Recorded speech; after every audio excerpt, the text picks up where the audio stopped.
这就是豪宅啊，夜晚的景象了。现在看上去，感觉怎么样？挺恐怖的，是不是有点阴森压抑的感觉？我把帽子都戴上了。看一下，哇，果然戴上了。你看刚才啊，我们在这个里面参观的时候，我发现还有一个区域呢，我没有去得到，不知道那个区域通向什么地方啊？我们再去看一下。小心点啊，把电筒打上。地上有很多的陷阱。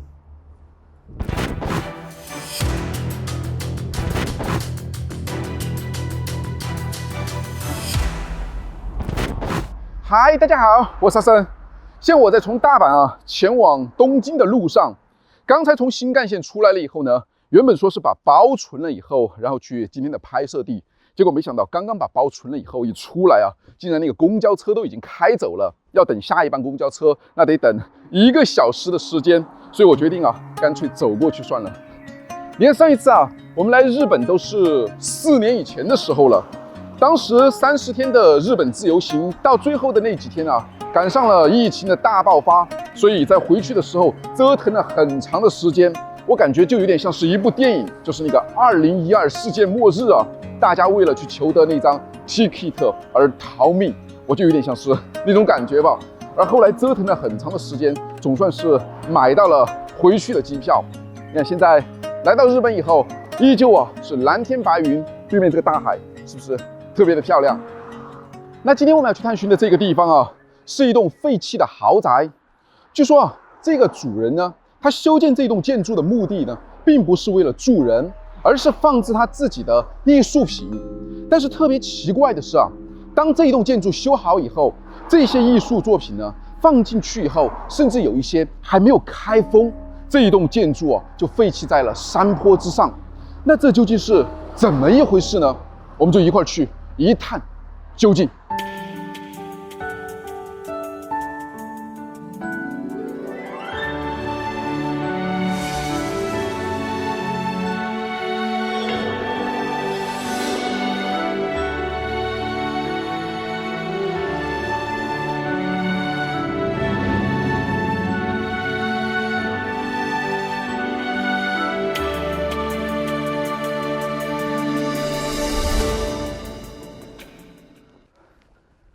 走了很长的时间啊，非常的热，我把衣服都放在背包里面了。你看后面也是我们这一次的搭档，他都有点走不动了，还可以吗？你看旁边这里啊，能看到一些废弃的石狮，还有一些欧式的建筑。那个废弃的豪宅啊，应该就在这个附近了。我们要到了啊，特别的辛苦，走了快要50分钟，从这里分路了。小路这里放了一些欧式的家居，我想应该就是从这条路进去。看这边还有一个桥，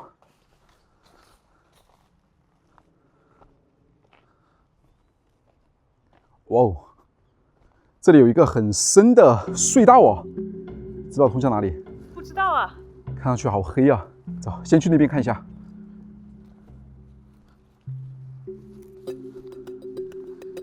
你看那栋废弃的豪宅啊，就那个地方了，白色的外观。这底下是一片池塘吧，水都快要干枯了。哇，杂草林啊！你看下面就是蔚蓝的大海。通过这片杂草林以后，你看眼前是不是特别的漂亮？住在这个地方啊，那是怎样的一番感觉呢？这里就像是一个屋顶一样，不过从这里啊数上去呢，还有3层楼高的一栋豪宅，怎么样？看上去是不是还蛮不错的？确实很不错，都想住在这里了。走，进去看一下。这边的玻璃啊都已经被破坏了，看来从这里应该是可以进去。外面堆了很多的家居，有沙发，还有一些雕像。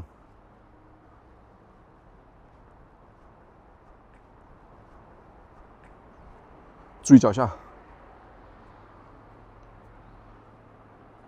门是开着的。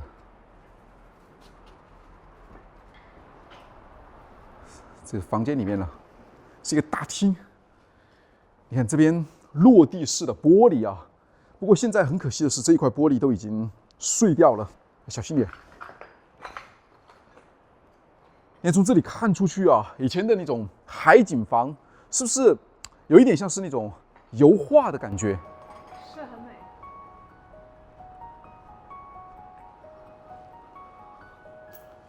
因为在这里，地上有一个雕像，躺在一个车上的。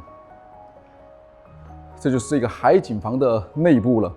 它是一个大厅，不过周围啊一片狼藉。可是，在中间这里啊，你看有一尊1:1的雕像，这个雕像底下还有它的时间，1847到1917。我不知道这是否是那个年轻的农场女孩啊？那旁边这里有一只小鹿啊，很欢快的腿都腾空了起来，两个人在一块玩耍。你像以前我在欧洲的时候呢，曾经看过比这一尊雕像更小一点的作品啊，一般都会卖到1000到2000欧左右。而这一尊雕像1:1比例的，那你可想而知，我觉得应该是要上万欧了。这尊雕像啊，不知道是被谁恶作剧了，还画上了胡子和眉毛。实木的家居。这造价应该都不菲，不过现在里面啊，却被人胡乱的涂抹了，画了很多的涂鸦。这要是晚上来看的话，还真是蛮诡异的。这边下面是应该到楼下吧？走，先上去看一下。你看它的这个地面啊，还铺上了红色的地毯，是不是很有一种仪式感？彰显了奢华。周围这些浮雕。这只有在欧洲的一些宫殿里面才能看到的，现在这个建筑里面啊，随处可见。有一种皇家贵族的感觉。对，哇，上面还有一层楼啊！看来这栋建筑是有4层楼。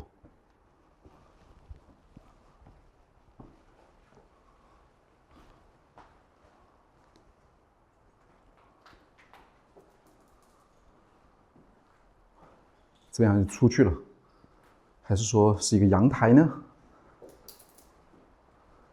哇，卫生间，出来看一下。你在外面，灯罩，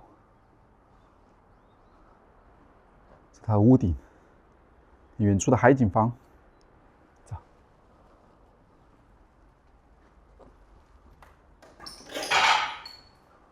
是个卫生间，黑色的马桶，挺低调的。这边的水池已经被去掉了。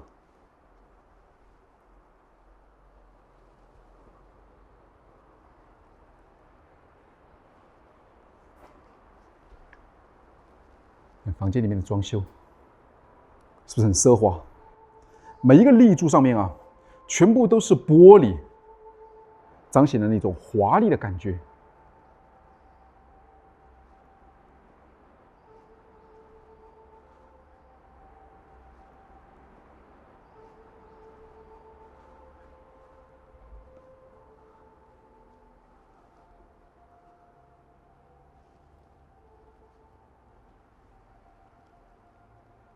落地窗。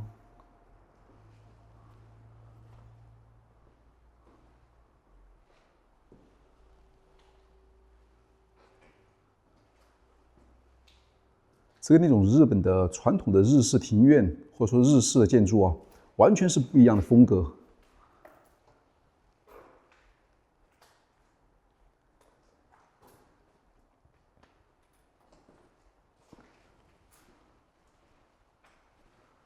这样的地方住上1个星期，应该还蛮不错的。可是我们时间有限啊。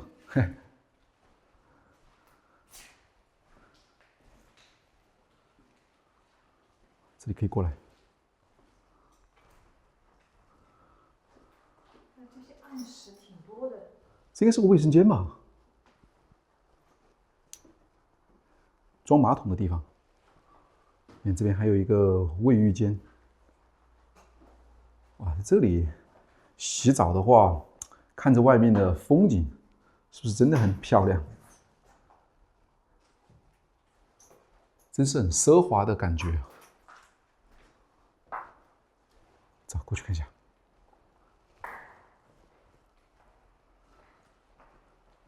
这么大的一个风扇，应该是个排风机吧，或者说是空调之类的。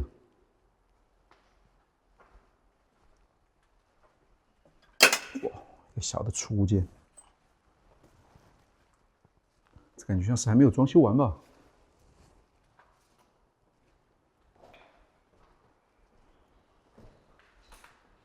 小心脚下，这个玻璃。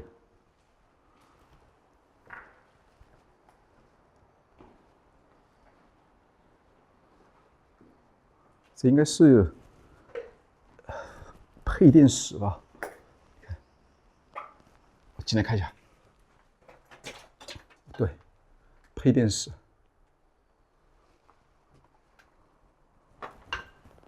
走，往上。你这玻璃上面啊，都写上了风水，一体成型的玻璃啊，价值一定不菲，但现在却给人家破坏了。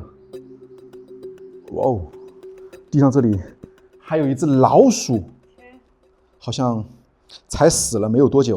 不过你看它的眼睛啊，是睁开的，好像是看到了什么东西。它的死因啊，应该变成了一个谜了。走。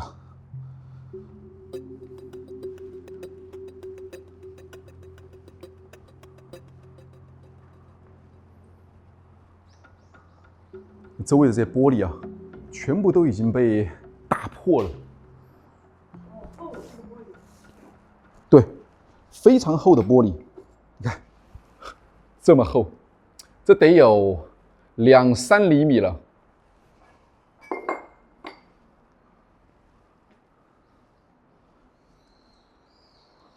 豪华的大理石的铺装啊，而在这一面墙壁，你看，就像是一个相框一样。从这里看出去，是不是很别致？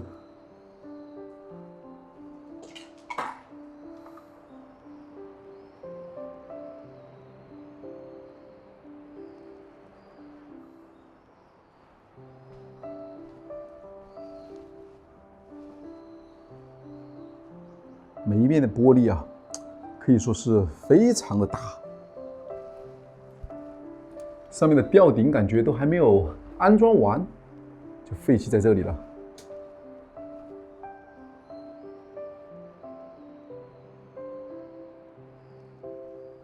你看，这里有一个非常大的欧式的立式的时钟，虽然上面已经破旧不堪，还有很多地方啊也被破坏了，可这却是这一栋废弃豪宅里面啊为数不多的一个家居了吧？你觉得这个钟啊多少钱？如果是古董的话，应该就是天文数字了。是不是古董我不知道，不过从它的这些雕工和这种造型来看啊，我觉得至少也得上10万吧。这房子啊，你看虽然现在啊里面没有开灯，但是呢却显得很明亮，因为它周围都是这种落地的窗户，采光特别的好。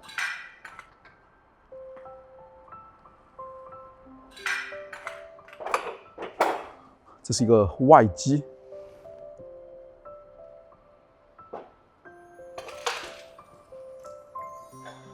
我感觉这个房主人啊，他应该对西方的艺术品啊非常的感兴趣，所以他家里面所有的装修啊，包括这些雕像呢，全部都是以欧式为主。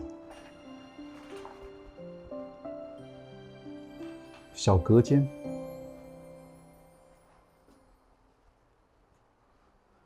没有东西，走。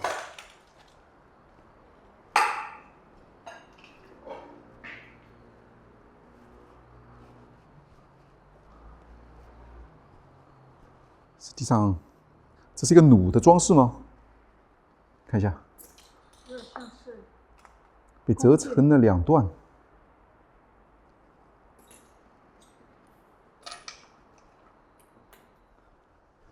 这家豪宅啊，房主知不知道是谁？不知道。好像是叫川井根次郎。最早的时候啊，他是出租房子发家致富，然后后来在那个经济蓬勃发展的时候啊，又来回的颠倒买卖房子，赚了不少的钱。后来呢，他就好像是成为了东京的房地产大亨吧。你想，东京房地产大亨，那能在那个地方成为大亨的人，那一定是特别的有钱了。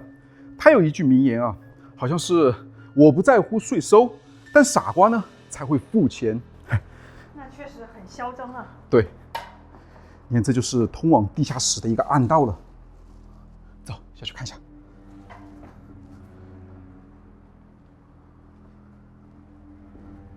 这个地下室啊，不知道通往什么地方。不过你看，现在这个楼梯上面全部都是乱七八糟的东西。哇哦，这地下室还蛮黑的。这边还有个过道吗？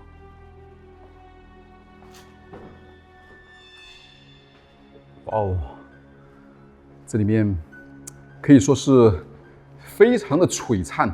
你看这灯光，上面吊的这些装饰啊，灯光照射上去，是不是还蛮漂亮的？水晶灯。嘿，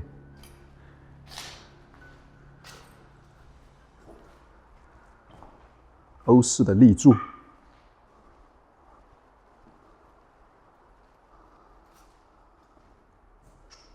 看这边，这应该是那个电视墙吧？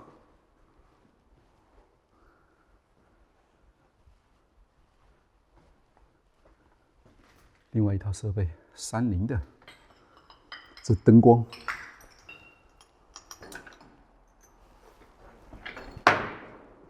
处处啊都彰显了这种豪华。走。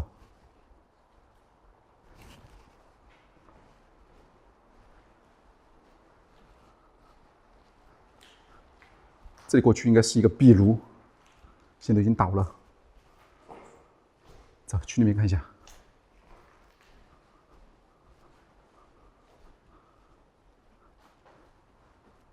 你看，从上面啊到下面，现在好像还没有看到有卧室，对吧？说明这里面在过去应该是一个娱乐间，都是大通间，有卫生间，有洗浴间，但是没有看到床。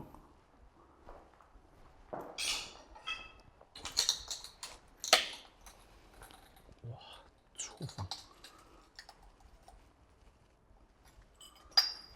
很凌乱。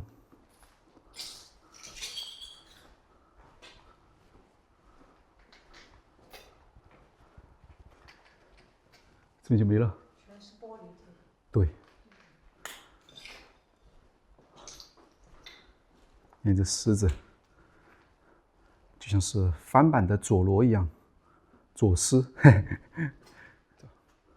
那大概是在2013年的时候啊，这个豪宅的主人呢，他因为涉及到8亿多日元的偷税漏税啊，而被判了4年左右的牢狱之灾吧。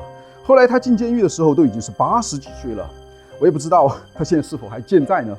如果现在还健在的话，他来到自己当年艺术品的这个豪宅里面，看到自己曾经的这些艺术品已经变成现在的这样的一番景象，那又不知道他作何感想呢？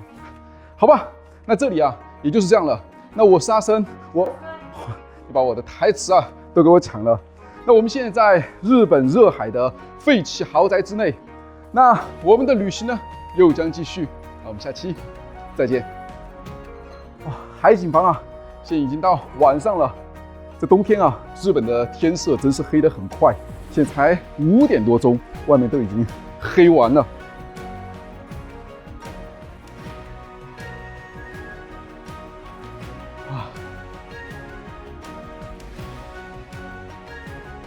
我没注意得到。好，走了。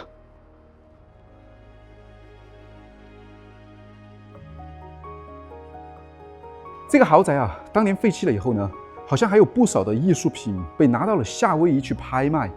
虽然这些作品的价格不菲，做工精细，但对于这一个亿万富豪来讲，这些终归呢，只能算是赝品或仿品吧，根本不值得一提，就等待着他们自生自灭吧。唉，这真是有钱人的世界啊，我们难以理解的吧。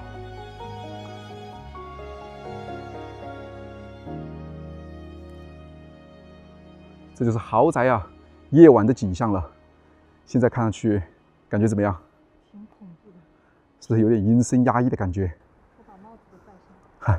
看一下，哇，果然戴上了。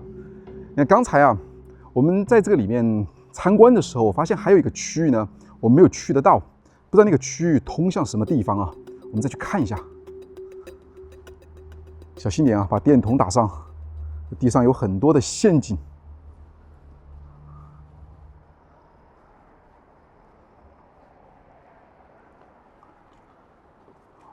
Hello， 我们又进来了。哇，这就是夜晚的这个大厅啊，是不是看上去有一种说不出的感觉？好，走。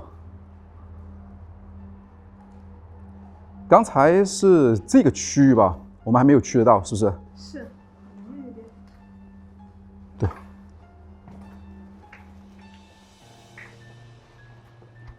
这应该是卫生间，从这边走，就像是生化危机探险一样。哦，这是那块废弃的玻璃啊，从这边是可以直接进入进来的。看这里面，夜晚看上去真是另外的一番景象。那这玻璃没了以后，就感觉像是真的还是假的。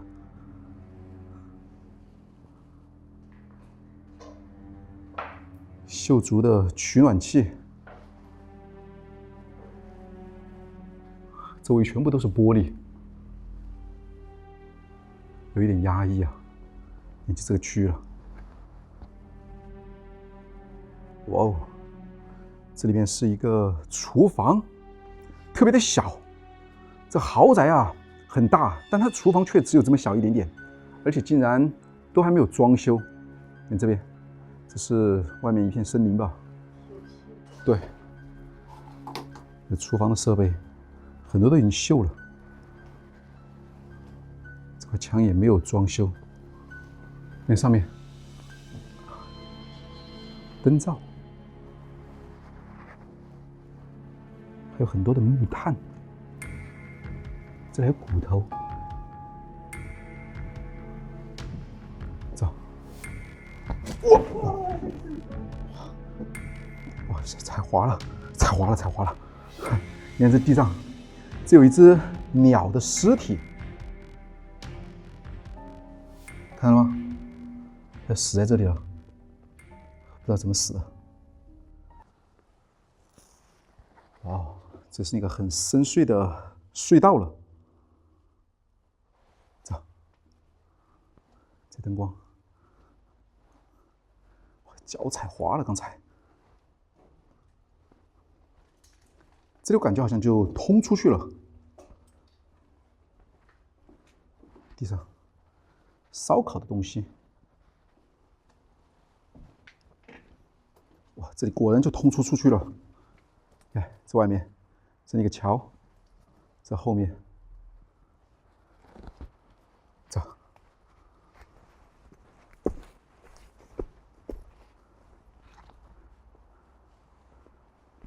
这出来了。简直是夜晚的感觉啊！在一片森林之间，好吧，那这里就是这样了，那我们就先往回走了，小心点啊！你走前面。